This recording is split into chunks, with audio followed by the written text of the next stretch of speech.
Huwag mong kamayin, huwag mong kamayin. Mapapanis ulam pa natin mamayang gabi yun eh. Kumain ka na. Kain na. Amoy-amoy lang, amoy-amoy lang. Yan, ganyan lang.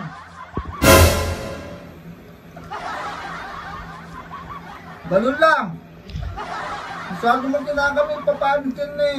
Wala na tayo makakain mamayang gabi. Kita mo naman umuulan, wala kang trabaho.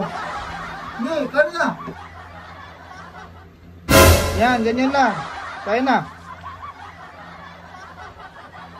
Kailangan natin magtipid ngayon, umuulan eh. Unahan ka pa ng pusa niya, no? Yan. Subo. Hindi pa ba nag-text yung teacher mo? Kailan yung pasok niya? Hindi pa. Siguro by next week na yun, no? Baka na doon sa school.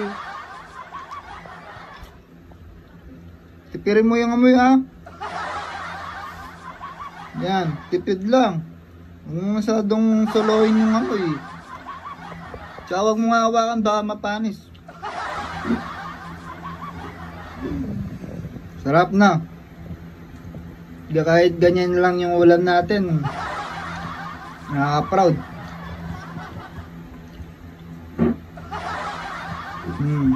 Diba?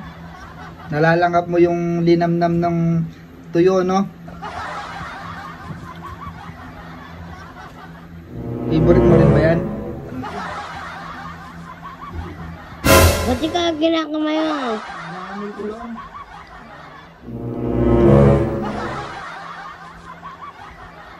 Sobrang tagal na natin din nagawa ito, no? Nakakamiss lang yun yung mga...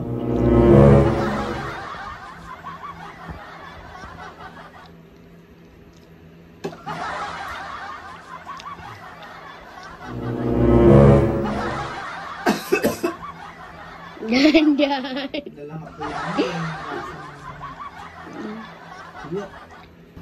Sinigang na lang natin na ano nga kaya ito. Luto natin ng sinigang. Baka wala na siyang lasa pag linuto natin ng sinigang. Meron? Meron pa ba lasa ito? Mamaya bili ka na lang ng, ano, ng gulay. Talbos. Anong gusto mo? Talbos o kangkong? Kangkong. Kangkong, mas masarap, no? Tsaka okra, talong. Luto natin ng sinigang to. Kasi sayang naman eh. Para meron tayong makain mamaya na may sabaw. No? Favorite mo rin yung sinigang, di ba? Kaya ka bumili ng ano ng sinigang mix. Yung may gabi. Para medyo malapot yung sabaw niya. No? Sige, tapusin mo na yung pagkain mo.